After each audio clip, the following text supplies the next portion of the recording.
नमस्कार। आज के इस व्याख्यान में हम धर्मवीर भारती द्वारा लिखित उनकी प्रसिद्ध कहानी गुल की बन्नों की सारांश या उसके कथानक पर चर्चा करेंगे। गुल की बन्नों कहानी के जो प्रमुख पात्र हैं वो हैं मिरवा मिहिरलाल, मटकी जो मिरवा की छोटी बहन है, और कहानी की जो प्रमुख पात्र है नायिका है गुल की, और मनीजर साहब के मुन्ना बाबू, मनसेधु जो गुलकी का पति है, सत्ती, मेवा खोचे वाली का लड़का, गेगा बुआ और निर्मल ड्राइवर साहब की लड़की, ये इस कहानी के प्रमुख पात्र हैं। यदि हम गुल की बन्नों कहानी का सारांश देखें तो वो किस इस प्रकार है कि यह एक ऐसी कुबड़ लड़की की कहानी है जो कि घेगा बुआ के चौतरे पर बैठकर तरकारियाँ यानी सब्जियाँ बेचकर अपना जीवन निर्वाह करती है। उसके पिता की मृत्यु हो चुकी है और उसके बाद वह दुनिया में अकेली रह गई है। कहने को तो उसका पति भी है जिसका नाम अमन सेधु है, लेकिन उसने गुलकी को छोड़कर दूसरा ब्याह कर लिया है। गुलकी की जो कुबड़ है वो वास्तव में उसके पति की ही देन है। 25-26 साल की गुलकी, उसका चेहरा झुर्रियों से भरा हुआ है और वह झुककर चलती है, जिसके कारण वो युवावस्था में ही बूढ़ी नजर आने लगी है। मोहल्ले भर के बच्चे उसकी दुकान के पास दिन भर खेलते हैं और साथ में गुलकी का मजाक भी उड़ाते हैं। इन्हीं बच्चों में मिरवा और उसकी छोटी बहन मटकी भी है जो वहाँ खेला करते हैं। वे जानकी उस्ताद के बच्चे थे जो किसी रोग के कारण गल गल कर मर गए थे। उनके ये दोनों बच्चे भी विकलांग, विक्षिप्त और रोगग्रस्त पैदा हुए थे।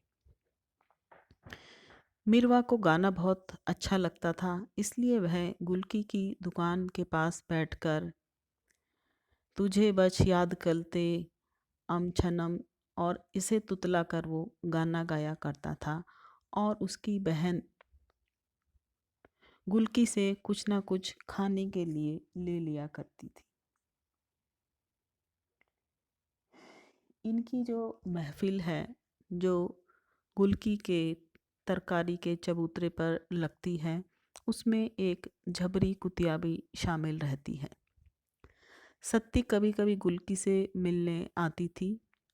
उससे सभी बच्चे बहुत डरते हैं क्योंकि वह अपने पास एक छुरी भी रखती है।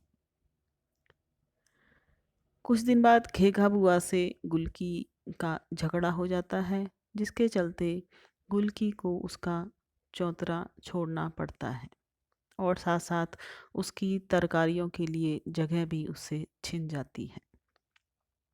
लगातार बारी बारिश का दौर है और इस दौर में उसका घर भी गिर गया है, इसलिए वह अब रहने के लिए सत्ती के साथ चली जाती है। सत्ती ने बुआ का 5 महीने का किराया चुका दिया है। इतनी होने पर उसका जो पति है गुलकी का, मनसेधु जिसका नाम है, वो गुलकी को लेने के लिए आ जाता है। सत्ती को मनसेधु के जो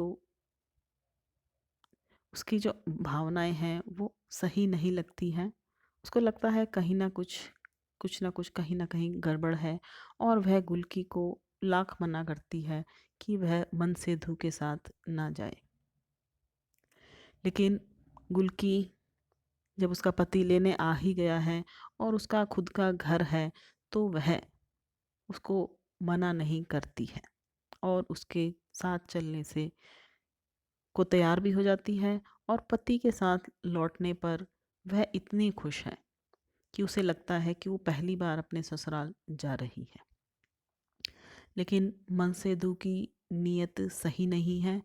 उसने इस बात को छुपाया है कि वह अपनी नई बीवी और बच्चों की देखभाल के लिए उसे लेने आया है। अब गुल्की ससुराल जाने के लिए इक्के में बैठ गई है। तब मिरवा विदाई गीत गाने लगता है। बन्नो डाले दुपट्टे का पल्ला, मोहल्ले से चली गई राम। इसमें उसकी साथ देती है उसकी छोटी बहन मटकी।